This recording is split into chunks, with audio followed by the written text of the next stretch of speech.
Actually, when you think about it, strategy, the way we look at it, is more of a universal tool that you could use for all situations. As they call it life's Swiss Army knife. Adaptable. You can use it for all situations to resolve any conflict that you have in your life. Let me give you a little story. There's a man walking in a shopping mall, and he stops a beautiful woman and says, "Excuse me, you don't mind if you talk to me for a couple of minutes, please?" "Excuse me, why?" He said, "Well, I lost my wife in the shopping mall, and it will take me hours to find her.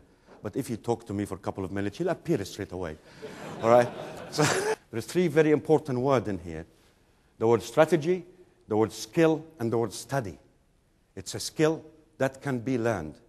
It's not an inborn skill. We are not born strategists. In fact, we're born totally contrary to that. These three words suggest it's a very vital skill for survival, for winning, for success that must be learned. What is a strategy? We see it simply, without any complication, without going to hundreds of millions of books from universities, as a systematic process for achieving goals.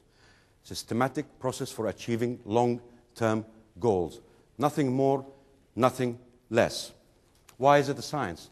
Because it can produce results. When you learn it, this universal tool, you'll find how simple it is. You can apply it to all situations with the same result every time. Why is strategy necessary? Why do you have to learn it? Why do I have to learn it? Because our natural reaction to challenges are inappropriate. Our natural reaction to challenges are inappropriate. Like the first 20 years of my career, my reaction, the natural one, was inappropriate. It was a fight or flight to every challenge we face. When we're very, very young, we can add the third natural reaction, which is cry.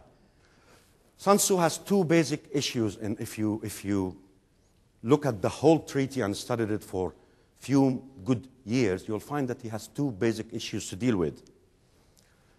Number one, what is position? What is my position? And number two, how do I advance that position? Another example to give you. When you look at your own position, the 5 strategic elements: mission, leader, climate, method, and ground. Yeah, that is your position that you need to strengthen these elements in order to beat your opponent. But where do you beat your opponent? You beat your opponent in the same 5 elements of his own strategy.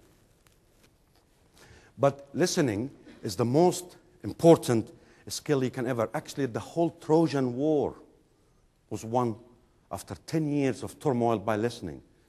When Odysseus was sitting on a campfire, if you've seen the film, and he was listening to his soldier as a good leader, and he's seen one of the soldiers crafting a horse.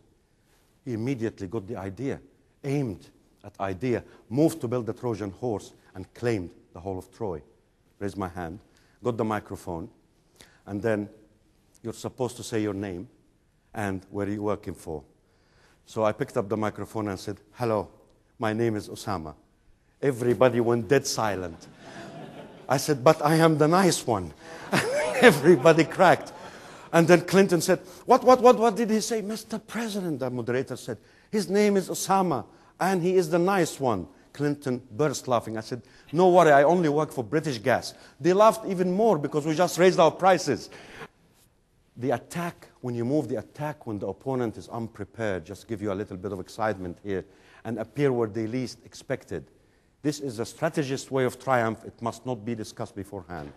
I'll tell you, my friends, I could spend the whole day only on these 2 sentences.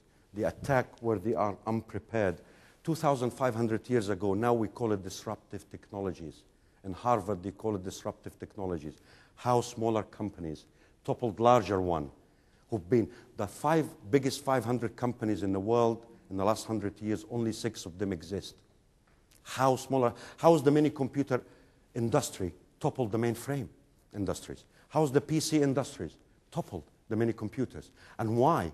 Not one mini computer company ventured into PCs and make a claim to move to a new position. Every claim you make puts you to a new position in life, whether it is your personal life, whether it is business life, whether it is a career progression. Ever going to shout this one first? With a bit of enthusiasm and excitement, yeah? Just shout and say, well, this is the answer. It's only 1 or 2 words. We're going to get the bottle of champagne right now. Okay? What do these people have in common? Bill Gates, Larry Ellison of Oracle, Chairman Mao, Lord Nelson. It's not my dad, that's President Nasser. Right? Field Marshal Montgomery, Indira Gandhi, Bill Clinton, Napoleon, Margaret Thatcher, Lou Gissner of IBM, Alfred Hitchcock, Muhammad Ali, Henry Ford, Churchill, and then Mahatma Gandhi. What do they have in common? You're absolutely correct, sir. Congratulations. They all, thank you very much. They all students of Sun Tzu, The Art of War. Read it in their biographies. If they didn't write it, see what they've done.